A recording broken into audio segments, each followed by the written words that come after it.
In the Hebrew tradition, the book's name is Bamidbar, which means in the wilderness. And it's an epic travelogue about Israel's journey through the desert on their way to the land promised to Abraham. Now, this pilgrimage should only take about 2 weeks on foot. But instead, it takes them about 40 years. That's crazy. It's practically half of someone's lifetime. Yeah, it's a very long camping trip with lots of interesting stories. But let's remember, it's most helpful to back up and start with how this book is designed. Right. So the book is broken up into 5 sections. There are 3 wilderness locations, broken up by 2 road trips that link all the pieces together. The first wilderness section is Mount Sinai, right here on the map. And then in the second section, they travel to a region called Paran. A whole bunch of things happen here in the wilderness of Paran. And then in this 4th section is Israel's road trip to Moab. The book ends with a large section in the wilderness of Moab, right across the Jordan River from the Promised Land. Now, through all of these sections, the storyline just flows like a gripping dramatic movie. Everything starts great, but then the trip goes horribly wrong, and it all ends with the final redemptive moment, the surprising act of God's grace. So let's jump into this story. It all begins at the wilderness at Mount Sinai, and we've become really familiar with this mountain. Yeah, if you remember, Israel came here after Egypt, and they formed a covenant with God here, got the 10 Commandments here, built the tabernacle here, and they've been at this mountain for 1 full year. And now they take a census to number the people as they prepare to leave. Right, and they're given these instructions for how to organize all those people in the camp. God's presence in the tabernacle, and then the tribe of Levi and the priests around it, and then the rest of the tribes around them. And this pattern, it's this visual symbol for how God's holiness is at the center of their existence as a people. And they're told that when the cloud of God's presence moves, they're to pack up and travel with it. Yeah, the Ark of the Covenant is carried by the Levites out in front, and then the tribe of Judah, and on and on. And this order is also a symbol for how God's holy presence is their leader and guide through the wilderness. We begin the second section of the book with enthusiasm as they leave Mount Sinai and travel up to Paran. God's with them, everything's organized. This is going to be great. But it's not great. After just 3 days on the road, the people are complaining about their hunger and thirst, and then even Moses' brother and sister start bad-mouthing him in front of all the people. Not a great start. But now we're into the third section, the wilderness of Paran. This is where they send the 12 spies to scout out the Promised Land. 2 of those spies come back, and they're really optimistic. But the other 10 are freaked out, and they don't trust God, and they go around saying, we're going to get annihilated in there. And so they start a mutiny, and they try to appoint a new leader who's going to take all the people back to Egypt. And so basically, they are refusing to go into the Promised Land, and God honors their choice. He says that this generation is going to wander for 40 years and die in the wilderness, and only their kids will get to enter the Promised Land. You know, this story here gets brought up many times in the Bible by different authors. Yeah, and it always serves as a reminder that while God remains faithful to his people and his promises, he will honor their choices. He'll let them waste their whole lives if they choose to live in rebellion. Okay, so the trip's been a disaster so far. And it gets worse here in this 4th section as they're traveling to Moab. Even Moses has a moment of rebellion and is disqualified from entering the Promised Land. Then there's another rebellion among the people that results in this snake attack. And what makes all these rebellions even worse is that every step of the way, God has been providing. He's been offering forgiveness. He's been giving them food and water and this crazy stuff called manna. Yeah, what is that stuff? Yeah, no idea. But in spite of all this, they keep complaining, and they say that they wish they had died in slavery in Egypt. If I was God, I would just give up on these guys. You would think. But that's what makes this story in the final section so surprising. Israel has just arrived in Moab, and the king of Moab, he's freaked out that this huge group of people is traveling through his land. So he hires this pagan sorcerer named Balaam to pronounce curses on them. This guy means business. Yeah, and so Balaam, he says, okay, I'm going to pray to the Hebrew God, and let's see what happens. And 3 different times he attempts to curse them, but each time he finds that he can utter only blessing. Most surprising is the last blessing, where he prophesies that out of Israel will rise a victorious king. And this king is somehow going to be connected to God's promise to Abraham to bless all nations through this family. So here's Israel rebelling down in the camp, totally unaware that up in the hills, God is protecting and even blessing them. The book ends here in Moab. Israel's getting ready to go into the Promised Land. They count up everyone again, just like at the beginning. They're leaving the old generation behind, including Moses. But before they leave Moses, he gives them his last words of warning and wisdom. And that speech is what the next book, Deuteronomy, is all about. 네, 감사합니다. 우리 한번 인사 한번 하도록 하겠습니다. 여러분 짧은 우리 일주일 중에 딱 1시간, 그렇죠? 우리가 함께 모여서 예배를 드리고 있어요. 참 감사한데요. 우리 온라인으로 예배드리는 친구들도 한번 인사합시다. 댓글로 인사를 좀 남겨주시고요. 우리 한번 옆 사람과 인사하겠습니다. 반갑습니다. 시작. 반가워요. 네, 좋습니다. 그래요. 여러분 진짜 반갑고요. 학교 생활은 어떻게 안녕하십니까? 안녕하지 못하군요. 네. 참 쉽지 않은 시간들이겠죠. 그렇지만 여러분 힘내십시오. 네, 하나님이 여러분들과 함께 하시고요. 하나님이 여러분들을 도와주실 겁니다. 오늘 이제 토라 시리즈 벌써 6번째입니다. 와, 벌써. 저는 굉장한 자부심을 느낍니다. 왜냐하면 여러분들 스스로도 자부심을 느끼시기 바랍니다. 제가 단언컨대, 정말 단언컨대 모세오경 이 토라 시리즈를 이렇게 연이어서 쭉 강해 설교라고 하죠. 강해 설교를 듣는 교회가 몇 없습니다. 네, 레이기를 지나왔어요, 여러분. 대단한 거예요. 네, 그렇지만 오늘도 사실 좀 힘든데 여러분 각오하십시오. 좋습니다. 그래서 여러분들에게 좀 먼저는 권면드리고 격려해주고 싶었어요. 여러분 진짜 제가 진짜 많이 느끼는 게 있어요. 요즘 여러분들 보면서 와, 진짜 여러분들 말씀으로 조금씩 변화되는 게 보여요. 여러분들은 안 보이시죠? 네, 근데 선생님들과 저희는 좀 보여요. 여러분들이 진짜 하나님을 알려고 하는 그 마음, 갈망하려고 하는 그 노력하려고 하는 모습들이 여러분들 사이에서 좀 보이는 것 같아서 굉장히 고무가 되고 있습니다. 제 마음도. 자, 여기 이쯤 하고요. 여러분들 민수기를 지금 오늘 살펴볼 거예요. 오늘 우리가 함께 보기를 원했던 말씀은요. 우리 한번 성경책 갖고 계시면 민수기 26장입니다. 민수기 26장 63절에서 65절 말씀이에요. 네, 펼쳐두시고 함께 말씀을 들으시면 좋겠습니다. 자, 간단한 민수기에 대한 개요를 여러분들에게 설명을 드릴까 해요. 그래야 여러분들이 민수기가 낯설지 않을 것 같아요. 민수기라는 이 책 제목은요, 성경에 나와 있는 책 제목은 아닙니다. 자, 다시 말씀드리면 책에 대한 제목은 우리가 나중에 예수님을 믿는 사람들, 교회에서 이런 부분들을 이 책은 민수기라고 부르기를 원해서 그렇게 부른 겁니다. 자, 그래서 이 민수기에 대한 내용은 두 가지가 있습니다.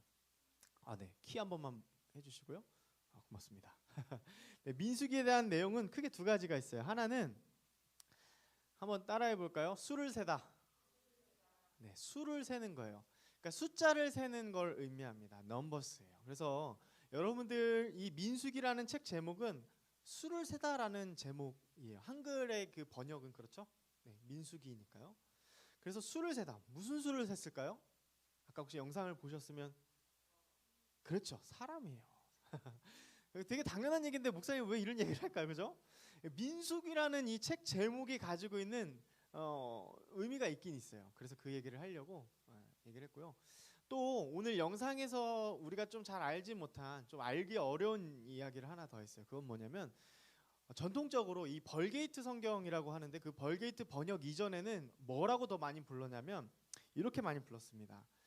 바미드바르 이렇게 부르기도 하고 베라고 부르는데 요거는 이제 바는 이제 전치사예요. 전치사고 미드바르는 이제 광야라는 뜻입니다. 그래서 이 민수기의 첫 시작이 어떻게 시작하냐면 광야에서 이렇게 시작을 해요. 광야에서 있었던 일이 이렇게 펼쳐지는 게 민수기의 첫 시작입니다. 그래서 첫 시작의 첫 문구를 소위 이제 제목으로 불려왔어요. 네. 그래서 여러분 책 제목은 시편을 제외하고는 다 이렇게 사람들이 그렇게 부른 겁니다. 네. 자, 그러면 민수기 이제 조금 친숙해진 것 같죠? 요만큼 좀 친숙해진 것 같잖아, 그죠? 네. 그래서 여러분들 오늘 이 민수기에 대해서 좀 살펴볼 텐데 사실 레위기는 어떤 의미에서 좀 졸리는 방지 구간이잖아요. 약간 졸림을 우리가 좀 이렇게 경계하면서 읽어야 되는 구간이라고 한다면 민수기는요 여러분들에게 약간 합리적 의심과 의구심을 좀 불러올 수 있을 만한 성경책이 바로 민수기입니다. 실제로 여러분들이 나중에 나이가 들어서 다시 이 민수기를 봤을 때 여러분 아마 좀 의아해하실 수 있는 성경책이기도 해요. 왜 그럴까요? 아까 영상을 보셨으면 아시겠지만 출애굽기 시내산 언약을 맺고 시내산 언약이 굉장히 중요하거든요. 근데 그러고 나서 이제 광야길을 이제 또 출발을 하는데 하나님이 두 가지 중요한 걸 주셨어요. 하나는 십계명, 그리고 또 율법이었잖아요. 십계명과 두 번째는 하나님이 어디에 임재하신다고 말씀하셨죠? 두 글자인데 성막. 그렇죠. 성막. 성막에 거룩하신 하나님, 임마누엘의 하나님께서 임재하신다고 우리가 배웠습니다. 자, 그러면 이제 성막을 치고 이동을 하고 또 진을 또 쳤다가 또 이동하고 이러한 일들을 이제 반복하겠죠. 그렇게 광야에서의 이야기가 이렇게 민수기가 시작되는 것처럼 보여요. 그래서 여러분들이 왜 민수기가 어렵냐면 아까 제가 막 장황하게 얘기했잖아요.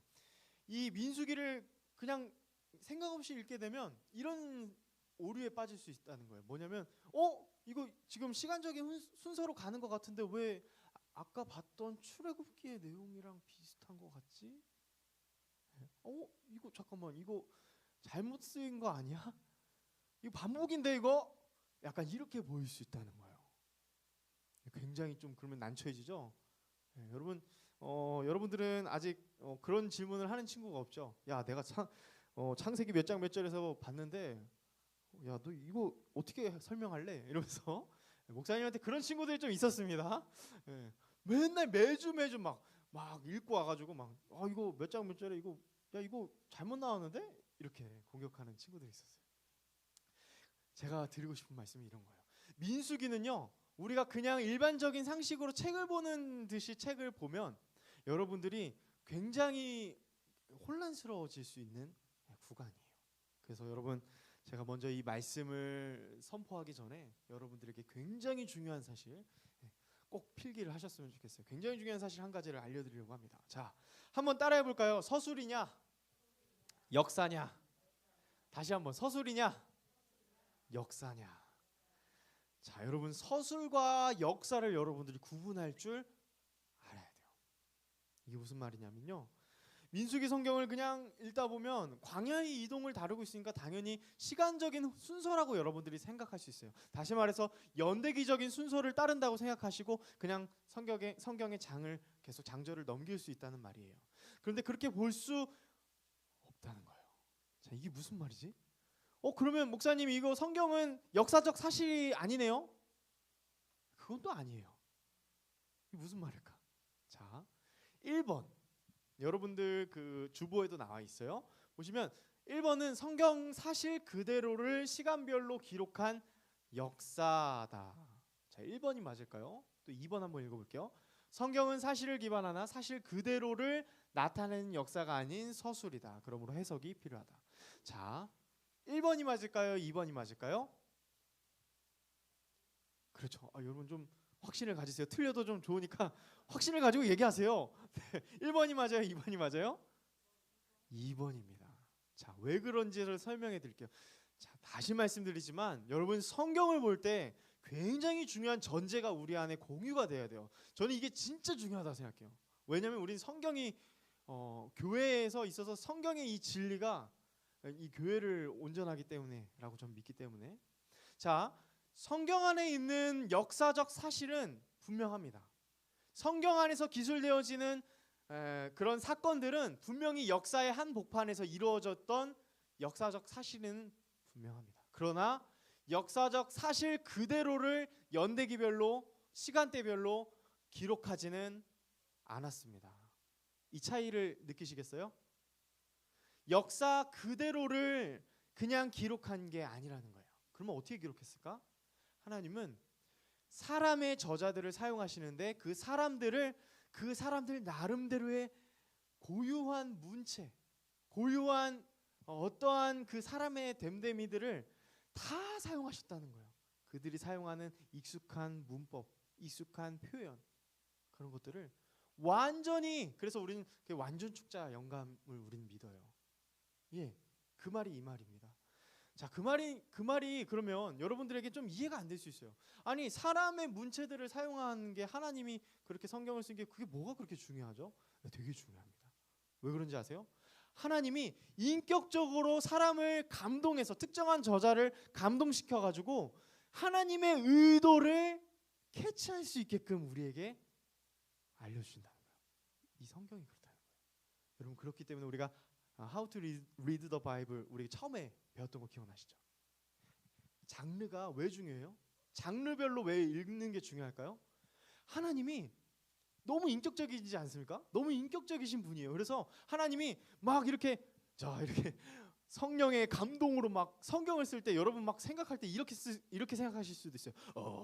이러면서 이러면서 하나님 잠깐만요, 저 좀 쉬었다가 할게요. 이게 아니라 좀 오버 좀 했어요. 네. 그래도 안 웃네.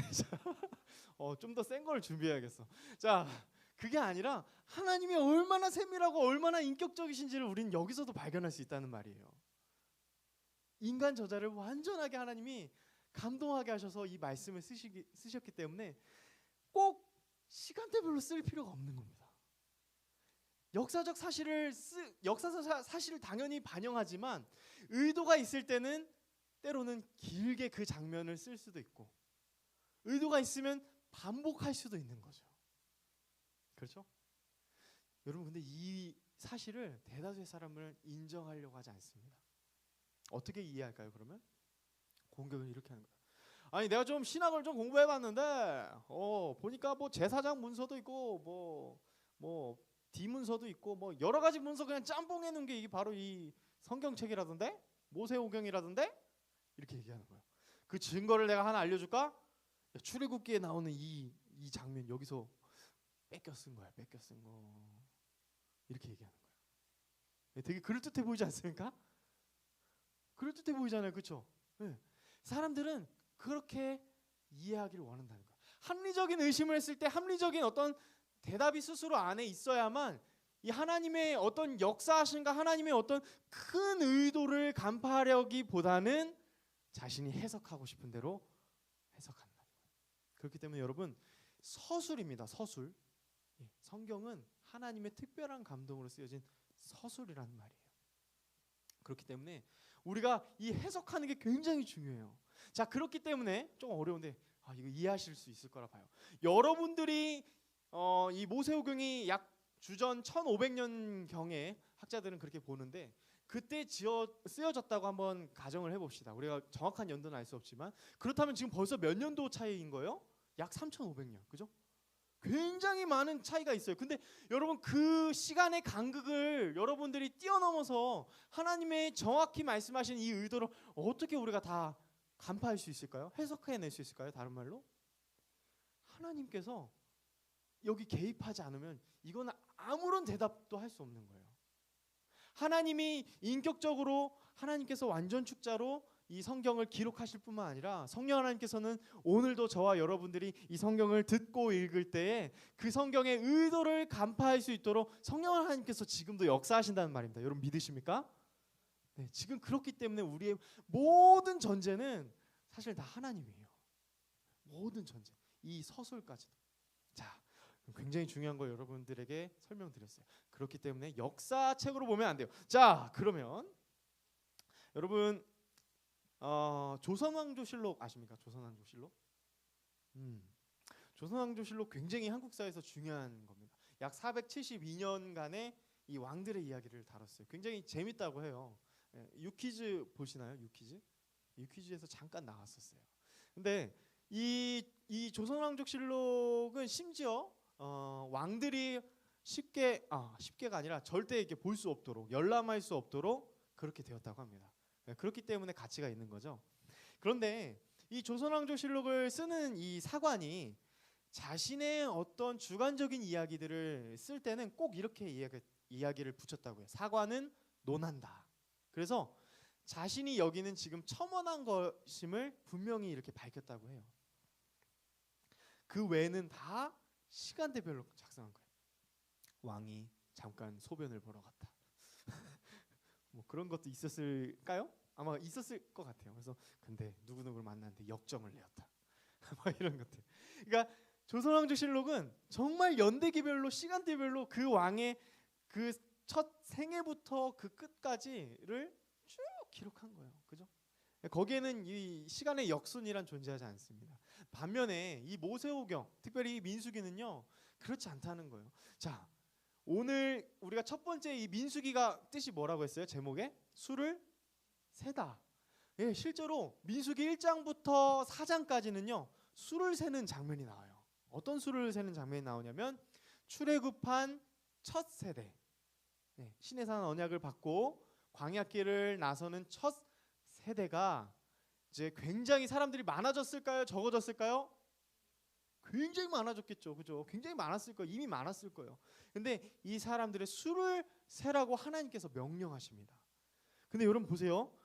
출애굽기부터 우리가 쭉 달려왔어요. 막 달리다가 막 시간대별로 막 가다가 모세가 등장하면서 모세의 40년 막 순식간에 지나갔잖아요. 그죠? 40년 지나가고 또 40년 지나가고 그러다가 어디서 약간 좀 느려지게 됐나요? 미안합니다. 네, 여러분들 잠 깨우려고. 네, 바로 파라오랑 이 대결 벌일 때, 그쵸? 그때 굉장히 성경이 느리게 가잖아요. 그쵸? 서술이기 때문에 그런 거예요. 마찬가지로 오늘 민수기 1장부터 4장에서 이 인구 조사를 하는데요. 굉장히 많은 장을 할애합니다. 왜 그럴까요? 다시 말씀드리지만 서술이고 여기에 하나님의 의도가 있어요. 아니, 수를 세는 게 무슨 의도가 있을까요?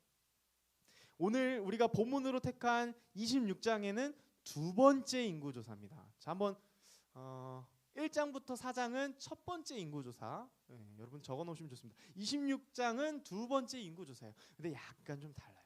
네, 그런데 중요한 거는 이 수를 센다는 것이 하나님 명령하신 거고 여기에는 굉장히 느린 속도로 이 서술이 진행이 된다는 거예요. 거기에는 하나님의 뜻이 있다.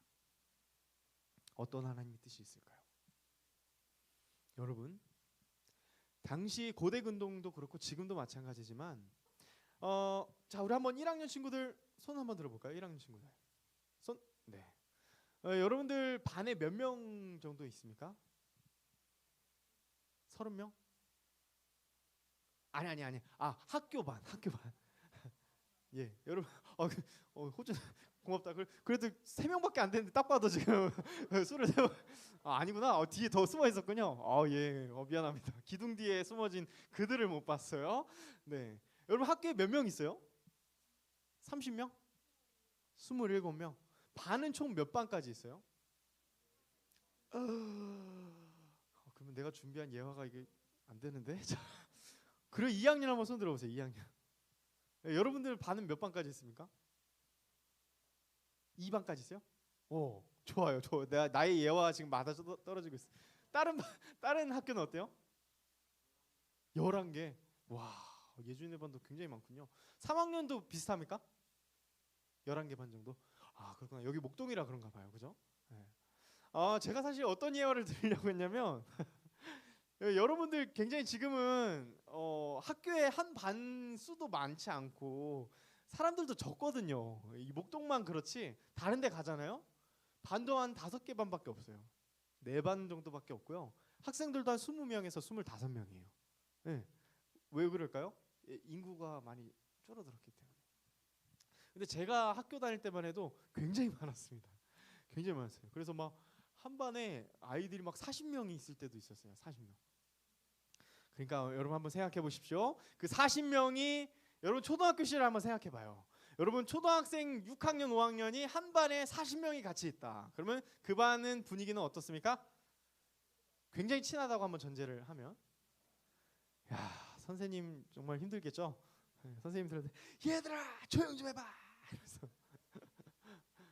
제가 드리고 싶은 말씀은 여러분 민수기가요. 그런 상상을 한번 해보셔야 돼요. 어떤 상상을 하셔야 되냐면 굉장히 수요가 많았어요. 하나님이 이 하나님의 백성들, 이스라엘 백성들을 불러내시면서 그 수가 이미 굉장히 많았다는 거예요. 그러니까 여러분 1명이랑 2명 정도 모였을 때의 어떤 혼잡함과 그런 무질서함보다는 사람들이 굉장히 많을 때 어땠을까요? 더 무질서하고 혼잡한 거예요. 근데 하나님은 이 인구 조사를 이렇게 하게 하면서 한 가지 중요한 사실을 가르쳐 주시는데 그게 바로 뭐냐면 하나님은 한번 따라해 볼까요? 질서의 하나님이시다. 예, 하나님은요 무질서의 하나님이 아니라 질서의 하나님이세요. 여러분 믿으십니까? 하나님은요 여러분들 그 당시에 이방 종교들도 그렇고 이방 문화권도 그렇고 굉장히 광기에 서린 그런 일들을 굉장히 많이 했고요. 굉장히 이방 민족들과 집단들은 어떤 것들을 굉장히 많이 했다라고 알려져 있냐면 굉장히 어떤 감정적이고 그런 주술적이고 제의적인 것들이 굉장히 많았어요. 그런데 하나님은 그렇게 하기를 원하지 않으셨다는 거예요. 세상이 바라보는 그 당시 세상 사람들과는 좀 다른 모습으로 이들이 하나님의 백성됨으로 남아있기를 원하셨는데 그게 바로 질서 있게 행동하는 것이었어요. 지금 저와 여러분들에게도 하나님 그것을 요구하신다는 거예요. 여러분 혼자 신앙생활 할 수 있죠. 네, 충분히 할 수 있습니다. 그런데 여러분 우리 온라인 예배 드리는 친구들 여러분들 왜 그렇게 온라인 예배를 드리려고 노력하십니까? 그냥 집에서 성경 한 절 읽고 아멘 저 믿습니다. 네, 하나님 일주일 동안 저 잘 부탁해요 이렇게 하고 살면 되잖아요. 근데 왜 그렇지 않고 굳이 이렇게 함께 모이려고 노력하고 함께 예배 드리려고 노력합니까? 하나님이 그렇게 질서를 정해놓으신 거예요. 하나님이 그렇게 하길 원하셨다는 거예요. 아멘 나올 때까지 해야지. 하나님이 그렇게 여러분들에게 그걸 요구하시기 때문입니다. 네. 하나님은요 질서의 하나님이세요. 네. 그래서 여러분 이 민수기의 말씀이 저와 여러분들에게 오늘날에도 적용이 될 수 있는 이유는 뭐냐면 하나님은 그것을 요구했어요. 여러분 이 수를 셀 때 또 질서를 말씀하실 때 그 진의 한 중앙에는 뭐가 있도록 하셨습니까? 아까 영상 보시면 기억하는데 두 글자 뭐였죠? 그렇습니다. 성막입니다. 성막은 하나님이 뭐 하신다고 알려줬어요? 네, 임재하시는 거예요. 거룩하신 하나님, 임마누엘 되신 하나님께서 그곳에 함께 하시기로 하셨다는 거예요. 성막을 중심으로 제사장들과 레위인들이 그 밖을 진을 칩니다. 그 다음 나머지 지파들이 진을 칩니다. 이동할 때는 가장 먼저 그렇게 가는 거고 그 다음 유다 지파가 가고 그 다음 쭉 질서 있게 가는 거예요. 여러분 질서 있게 가는 게 생각보다 쉽지 않습니다. 여러분 뭐 급식소 알죠, 그렇죠? 제가 이제 여러분들과 좀 세대 차이가 이제 나는 것 같아가지고 밥 먹을 때 급식소라고 하죠, 그렇죠? 급식실이요. 그렇구나. 급식실. 네. 제가 말하려는 게 그거였어요. 급식실 갈 때 여러분들 급식실 갈 때 자 이제 종 치면 어떻게 해요? 줄 서요? 할렐루야. 우리랑 너무 다르잖아. 저희는 어떻게 하는지 아세요? 종 치잖아요.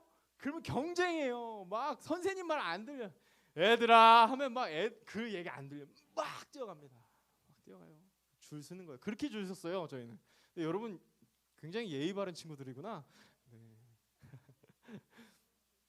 여러분 사람이 많아지면요 다 그래요. 어느 곳이나 사람이 많아지면 내가 더 드러나길 원하고 더 무질서함이 더 혼란스러워요. 왜 그럴까요? 여러분 바벨탑 사건 기억나시잖아요, 그죠? 이게 사람의 본성이 보여주는 그런 단면이에요. 이스라엘 백성들이 점점 수가 많아지자 하나님은 그 이스라엘 백성들의 한 가지 룰을 정하신 거예요. 너무 세밀하시지 않습니까? 그런 수를 세다는 게 그런 뜻이 있다는 걸 여러분들에게 알려드리고 싶었어요. 자, 그런데 4장 이후부터 이 광야길을 가면서 굉장히 많은 곳을 지나가게 됩니다. 특별히 바란, 이 바란 광야에서 이제 가데스 바네아에서 정탐꾼을 보내는데 그게 사실 기점이 되긴 해요. 근데 그 기점 이외에도 광야길을 가면서 우리 그 책 제목 두 번째 기억나시죠? 이 광야길을 가면서 사람들이 그러면 어떤 것들을 행했는가? 한번 저를 한번 따라해 보시겠어요? 하나님의 사랑 그리고 반역과 불순종. 네, 여러분 하나님은 끊임없이 사랑해 주시는데 끊임없이 사랑해 주시는데 이 무지한 이 자기 멋대로 하고 싶어하는 이 이스라엘 백성들은 계속 반역하고 계속해서 불순종하는 거예요. 여러분 반역 쿠데타라고 표현하면 여러분 더 와닿으시죠? 이 사실 쿠데타예요. 심지어는 이 모세 지도자가 마음에 안 드니까 어떻게 해요? 모세 지도자를 갈아치우고 다시 애굽으로 돌아갈 새로운 지도자를 뽑자. 여러분 이게 말이나 됩니까? 이 말이 돼요?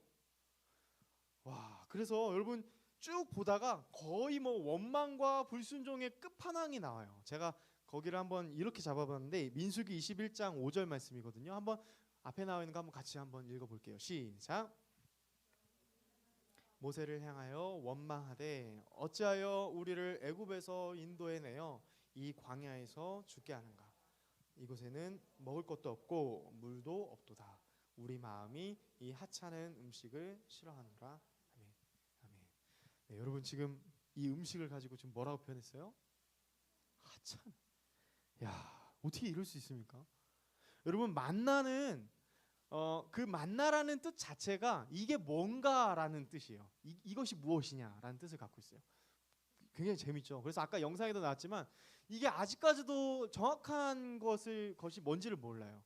달달한 뭐 음식 정도로만 알고 있어요.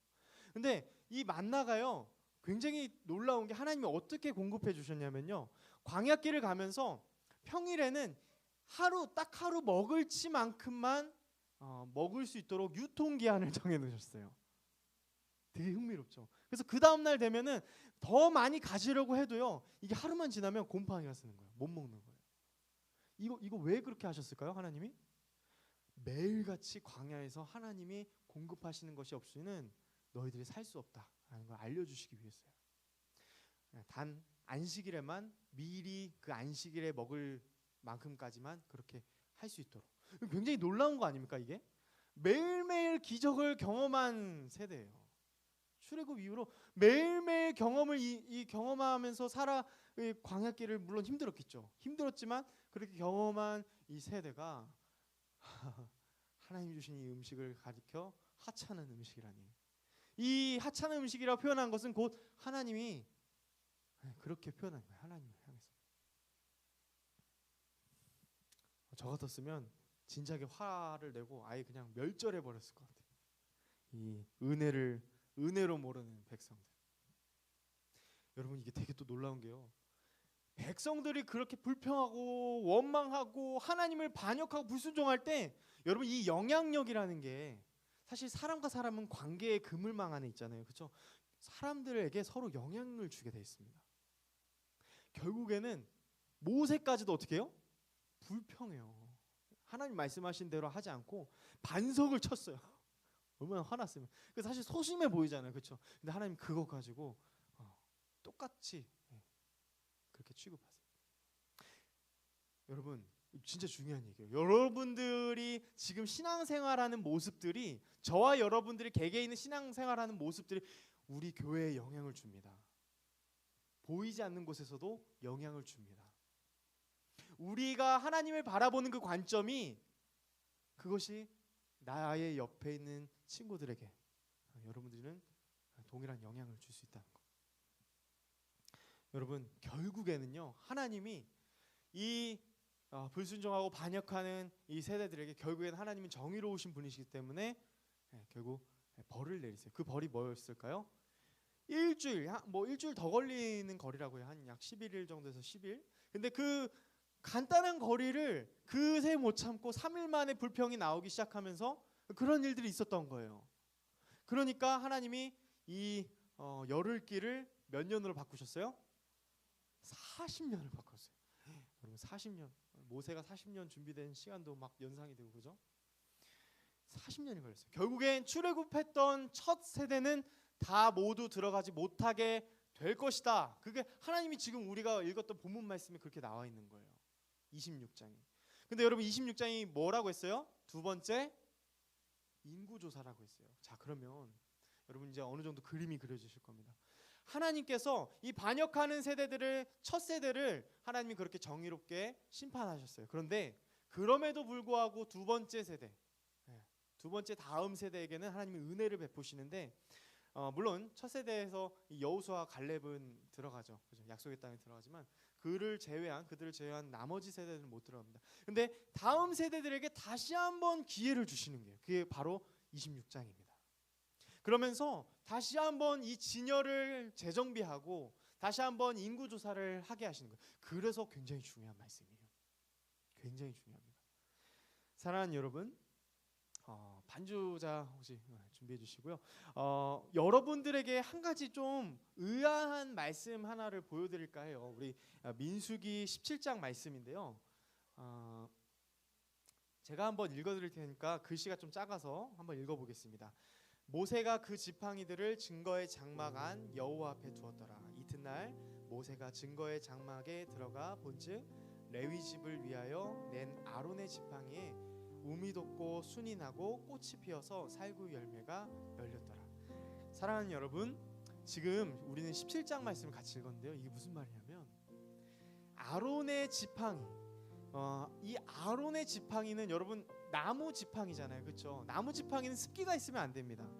네. 그런데 이 메마른 지팡이에 지금 뭐가 났대요? 우미 돋았대요. 순이 났대요. 결국에 꽃이 피고 열매가 맺었대요. 여러분, 하나님은요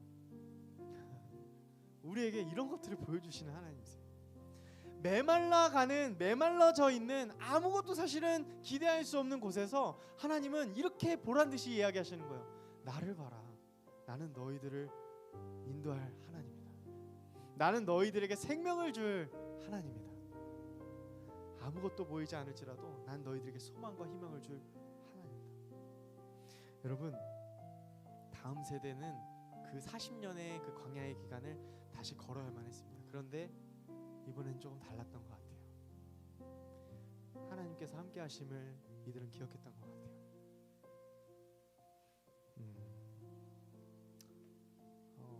제가 어른들을 대표해서 우리 한 가지 말씀을 드릴 게 있는데, 여러분들 어른들이 신앙생활하는 거 보면서 여러분들 화날 때가 솔직히 있죠?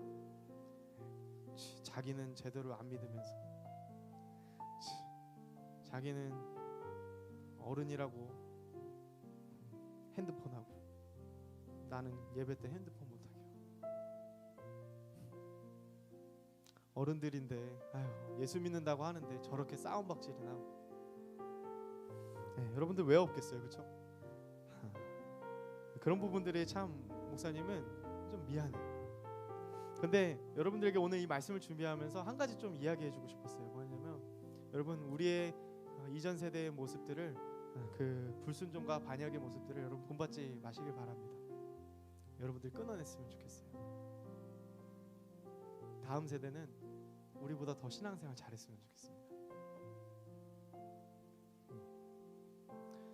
그래요. 우리 한번 같이 결단하면서 우리 찬양했으면 좋겠습니다. 우리 밤이나 낮이나라는 찬양인데, 하나님의 나에게 생명을 주시고 소망을 주시는 분임을 여러분 기억하시면서 내가 그렇게 하나님의 쓰임받는 다음 세대가 되겠습니다. 그렇게 결단하면서 찬양하겠습니다. 나의 소망 되신 주, 나의 소망 되신 주, 주를 바라봅니다.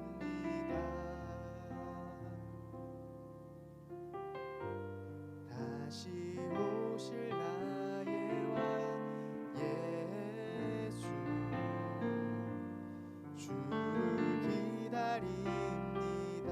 밤이나 낮이나, 밤이나 낮이나, 어제나 오늘도 영원히 주만 찬양해.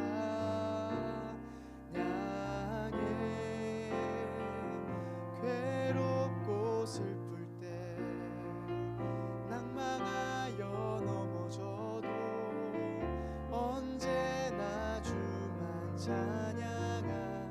우리 정말 가사를 생각하시면서 밤이나 낮이나, 밤이나 낮이나, 어제나 오늘도 영원히 주만 찬양해.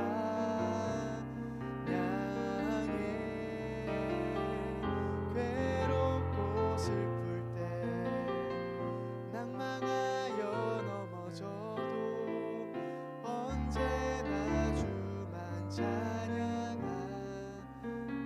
네, 여러분 우리 함께 한번 기도해 봅시다.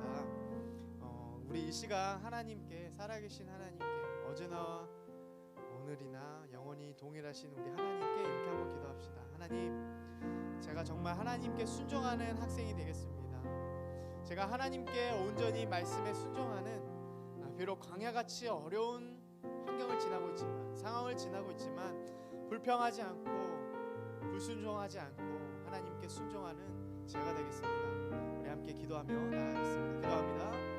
아버지 하나님, 우리 안에 하나님께서 주시는 그 마음을 가지고 하나님 아버지 우리가 살아내길 소망합니다. 아버지 하나님, 우리 학생들이 하나님 아버지 이전 세대의 모습을 닮지 않기를 소망합니다.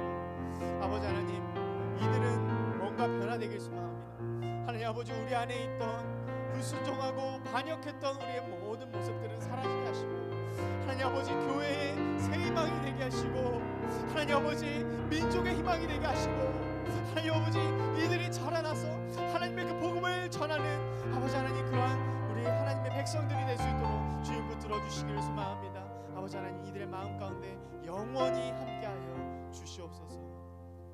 기도하겠습니다. 하나님, 하나님께서 민수기를 통해 오늘도 말씀하심을 우리가 함께 나누었습니다. 우리가 다시 한번 질서의 하나님이신 하나님이심을 우리가 다시 한번 생각하며, 우리에게 다시 한번 하나님께 순종하기를 원하는 하나님의 마음을 깨달아서 이번 한 주 그렇게 살기로 노력해보고 다짐하는 저희들 되게 하여 주옵소서. 감사합니다. 예수님의 이름으로 기도합니다. 아멘. 네, 우리 이 찬양 다시 하시면서 준비한 헌금 하나님 앞에 올려드리겠습니다.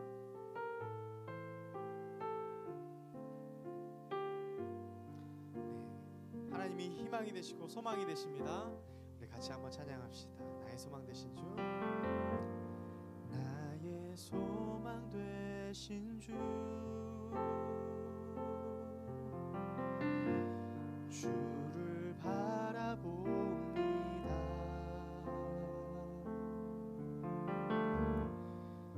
다시 오실 나의 왕 예수, 주를 기다립니다.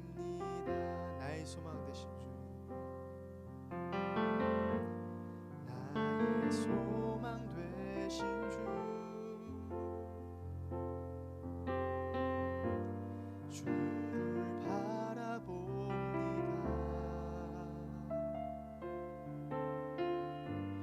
다시 오실 나의 왕 예수, 주를 기다립니다. 밤이나 낮이나 어제나 오늘도 영원히 주만 찬양하게.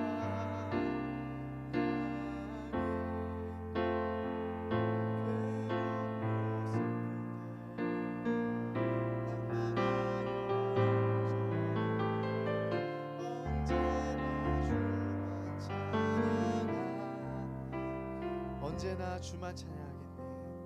언제나 주만 찬양하겠네.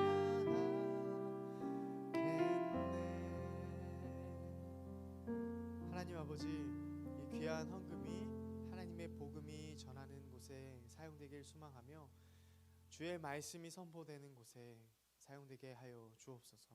기도하겠습니다. 지금은 교회의 머리가 되시는 주 예수 그리스도의 은혜와 성부 하나님의 그 크신 사랑과 성령 하나님의 오늘도 말씀을 깨닫게 하시는 역사가, 오늘 말씀을 듣고 다시 한번 우리의 무질서함을, 우리의 불순종함을, 우리의 패역함을, 우리의 반역을 내려놓고 하나님께 순종하기로 결단하는 우리 사랑하는 목동제일교회 중등부 학생들, 그리고 선생님들, 온라인으로 예배드리는 모든 성도들 머리머리 위에 이제로부터 영원토록 함께 있을지어다.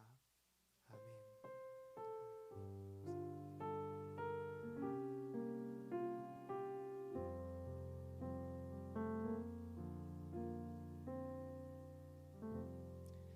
네, 감사합니다. 오늘 우리 이영풍 부장